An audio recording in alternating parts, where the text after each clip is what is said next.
रजब ने ईमान के साथ बहुत ही ज्यादा बुरा किया है और उस बेचारी का तो रो रो के हो चुका है बुरा हाल।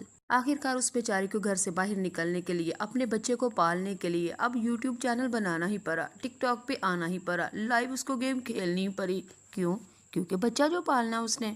अफसोस है जी, पाकिस्तान का नंबर 1 यूट्यूबर है और उसका बच्चा लावारसों की तरह पाल रहा है और दूसरों के टुकड़ों के ऊपर पाल रहा है, यानी कि अपने चंदा मामा के खर्चे के ऊपर पाल रहा है। अब यहाँ पे मुझे समझ नहीं आ रही, लोग कहते हैं कि उसको तलाक हो चुकी है और कोई कहता नहीं हुई। चले, अभी तलाक का ऐलान तो नहीं हुआ, लेकिन ये मेरे ख्याल से 2 तलाकें पहुंच चुकी हैं। बीच में वो आसफ अलवी, इनका मौलाना, ये ड्रामेबाज 2 नंबर, ना कोई जाहल मुल्ला है वो, अच्छा जो खुद को आलम कहने वाला, वो भी इन दोनों की लड़ाई के बीच में आया था कि तलाक शलाक का मामला ना ख़त्म कर दें। लेकिन हर तलाक का मामला ख़त्म नहीं हुआ। तो वल्लाह आलम तलाक हो चुकी है या नहीं, लेकिन जब ऐलान होगा तो हम तो फिर डंके की जोर पे ऐलानिया कहेंगे ना कि भाई तलाक हो चुकी है। लेकिन ईमान अभी भी अपने अकाउंट के ऊपर ईमान रजब ही लिखती है, तो इसका मतलब है कि अभी कोई तलाक शलाक का थोड़ा सा कोई सीन बचता है, यानी कि रिश्ता अभी बचा हुआ है। अच्छा जी, ये जो ईमान कहती है कि मेरा जो मामे होते हैं वो हमेशा से चंदा मामू होते हैं और कीवान का तो मामा हमेशा से चंदा मामू ही है। फिर ईमान ने ये भी कहा था, बल्कि ओन ने खुद आके अपने चैनल के ऊपर और लाइव आके कहा था कि अगर मैंने चैनल बनाया ना तो अपने भांजे को पालने के लिए, और मेरी बहन का बोझ मेरे कंधों पे आ गया।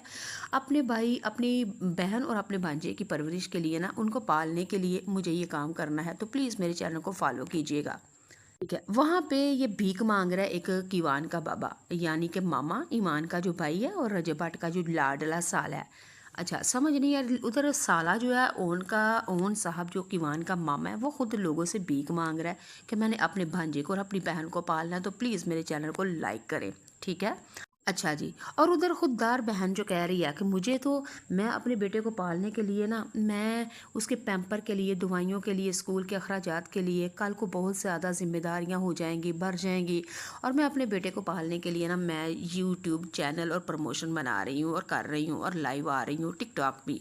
अच्छा जी, कहीं पे ईमान आप कहती है कि चंदा मामा जो है ना, वो मामा बहुत अच्छा है और मेरा जो भाई है वो कीवान की सारी परवरिश कर रहा है और मेरा भी बोझ उठाया हुआ है, और कहीं पे तुम लोग भीख मांग रही होती हो कि तुमने भी चैनल बना लिया, उसने भी चैनल बना लिया। ईमानदारी के साथ मैं आपको बताऊं, आपने रजब भट्ट के नाम को ना कैश किया और शोहरत कमा के ना अब दोनों बहन भाई और कीवान का भी अकाउंट बना के ना अब रुपया लगे हैं छापने। भाई एक दुश्मन हो तो ऐसा हो जो अपने दुश्मन को भी फायदा दे, तो यकीनन ऐसा ही हुआ है। रजब भट्ट और ईमान, ये ईमान अपने शोहर से नफरत कर रही है, दोनों एक दूसरे से नफरत करते हैं, तभी तो तलाक तक नौबत आई है।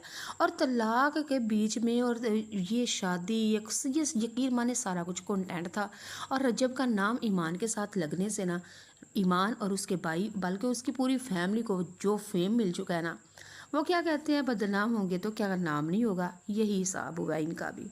यहाँ पे मैं आपको बताती हूँ, ईमान ने एक पोस्ट लगाई है और उसने कहा कि अगर मैं बिज़नेस कर रही हूँ, मैं कमा रही हूँ, मैं स्ट्रगल कर रही हूँ, मैंने अकाउंट बनाया, प्रमोशन कर रही हूँ, तो सिर्फ अपने बेटे की परवरिश के लिए, उसको किफ़ालत, उसकी उसके पालने के लिए।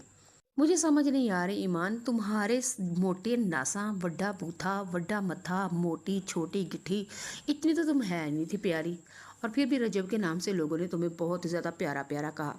और तुम्हारी जो तलाक हुई है ना, यकीन माने, ये तुम्हें तुम्हें तुम्हारा घर तबाह बर्बाद तुम्हारे चाहने वालों ने किया है।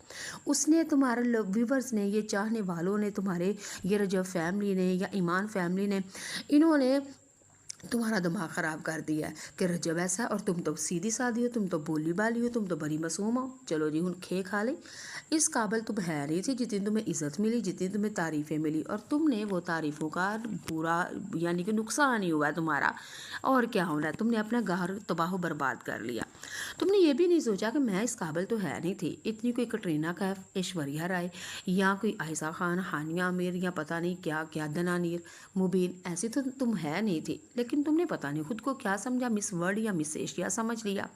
और चलो खैर, तुम्हारे चाहने वालों ने ही तुम्हारा दिमाग ख़राब किया और फिर मिल मिला के तुम लोगों ने अपना घर तबाह बर्बाद किया। अब तुम लगी हो लोगों की हमदर्दियाँ लेने के लिए कि मैं कमा रही हूँ, तो मैं कमा रही हूँ तो अपने बेटे के पालने के लिए। भाई तुम क्यों फिर कह रही हो कि मैं, तुम तो कहती हो मामा जो कीवान का वो भरा बिल्कुल चंदा मामू है। शायद तुम भूल चुकी हो कि चंदा मामू के अंदर भी गिराहन होता है। ठीक है, तो जब उसकी शादी होगी फिर क्या करोगी, फिर कहाँ जाओगी, फिर क्या करोगी? تو تم کہیں کہہ رہی ہو کہ ماما پال رہا ہے اور کہیں تم کہہ رہی ہو کہ میں خود پال رہی ہوں، اس لیے میں وہ محنت کر رہی ہوں۔ بھئی اللہ ہی بہتر جانتا ہے تم لوگوں کے مکر، فریب، ٹوپی اور ڈرامے، ٹھیک ہے۔ اب میں بات کر لیتی ہوں رجب بھٹ کے بارے میں۔ رجب، اگر تیرے بھی مت کام، تم پاکستان کے نمبر 1 یوٹیوبر ہو، لیکن فٹے منہ تمہارا بیٹا کسی کے ٹکڑوں کے اوپر پال رہا ہے، تمہارا بیٹا کسی کی ترس اور رحم اس کو کیا جا رہا ہے، تمہارے بیٹے کے اوپر ترس کھایا جا رہا ہے، شوہر باپ کے ہوتے ہوئے بھی وہ یتیموں اور مسکینوں والی زندگی بسر کر رہا ہے۔ ہاں نا، باپ اتنا کما رہا ہے لیکن بیٹا مامے کے رحم و کرم پہ ہے اور ماں بیچاری کو محنت کرنی پڑ رہی ہے۔ تو پھر فٹے منہ کرو باپ کی اتنی کمائی کا، پھر فٹے منہ کرو باپ کے نمبر 1 یوٹیوبر ہے، پھر فٹے منہ ایسے دور کیا، وہ پھر لعنت ہی ہوتی ہے نا ہمارے پاس ایسے ہو کے لیے۔ اچھا، میں آپ کو بتا رہی ہوں کہ رجب بھٹ ویسے تو تم بڑی میرا وہ کیا کہتے ہو، نظر و نیاز کرتے ہو، لنگر دیتے ہو، غریبوں کے گھروں میں شادیاں کرتے ہو، راشن دیتے ہو، پتہ نہیں بقول تمہارے کہ تم لوگوں کے کرایوں کے مکان دے رہے ہو، بقول تمہارے، اور جتنی تم ریاکاری دکھاوا کرتے ہو وہ تو ہمیں بھی پتہ ہے، لیکن تمہارے بقول کہ تم حج عمرے کراتے ہو، لیکن کیا فائدہ جب جو چیز تمہارے اوپر فرض ہے کہ اپنی اولاد کی ذمہ داری اس کی کفالت کرو وہ تم کر نہیں رہے، تو ہمیں کیا پتہ تم حج عمرے کرا رہے ہو، شادیاں کرا رہے ہو، لوگوں کو راشن دے رہے ہو، بل دے رہے ہو یا نہیں دے رہے، وہ تو بقول تمہارے ہیں نا کہ میں ایسے کرتا ہوں ویسے کرتا ہوں۔ بھئی ہمیں کیا پتہ، ہمیں تو بس اتنا ہی پتہ ہے کہ تم اپنے بیٹے کا فرض پورا نہیں کر رہے تو تم دوسروں کا کیا کرتے ہو، حالانکہ تمہارے اپنا پیدا کرتا، تمہارا اپنا خون، تمہارا اپنا وارث، تم اس کو اس طرح کر رہے ہو ذلیل۔ تو ٹھیک ہے، تو چلے، میں نے پھر آپ لوگوں کو بتایا کہ ایمان کے ساتھ ہو چکا ہے برا، بلکہ رجب نے بہت ہی زیادہ برا کیا ہے اور اس کا ہو چکا برا، رو کے برا حال، اور وہ اب کہہ رہی ہے کہ اپنے بیٹے کی کفالت کے لیے مجھے کمانا پڑ رہا ہے۔ تو پھر وہ کہ یہی کہ اچھا، میں آپ کو ایک اور بات بتا دوں، رجب بھٹ نے اپنی تمام جمع پونجی، اپنی تمام دولت اپنی ماں کے نام پہ لگا دیا ہے۔ اس کی وجہ کیا ہے آپ کو بتاؤں؟ اصل میں بڑا چلاک، مکار، ہوشیار اور کیا گھٹیا انسان ہے یہ رجب بھٹ۔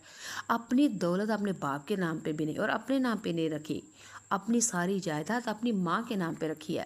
اگر میرے باپ کے نام پہ ہوگی تو پھر وہ میرے تک آئے گی اور میری جو دولت ہوگی وہ میرے بیٹے تک جائے گی، سمجھ رہے ہیں نا؟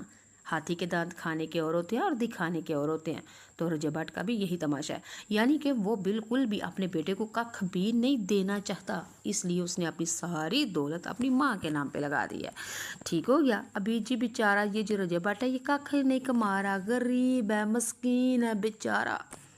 اچھا جی، آپ کو میری ویڈیو کیسی لگی ہے؟ اگر اچھی لگی ہے تو پھر لائک کریں، سبسکرائب کریں اور شیئر کیجیے گا، اور کومنٹ تو میرے پیارے دوستوں بنتا ہے۔ اچھا، جاتے ہوئے آپ لوگوں سے یہی کہوں گی، اللہ تعالیٰ جن کی اولاد نافرمان ہے، ہم سمیت، مجھ سمیت سب کی اولادوں کو فرما بردار بنا، جن کی اولاد نہیں ہے اللہ تعالیٰ سب بے اولاد بنا دے۔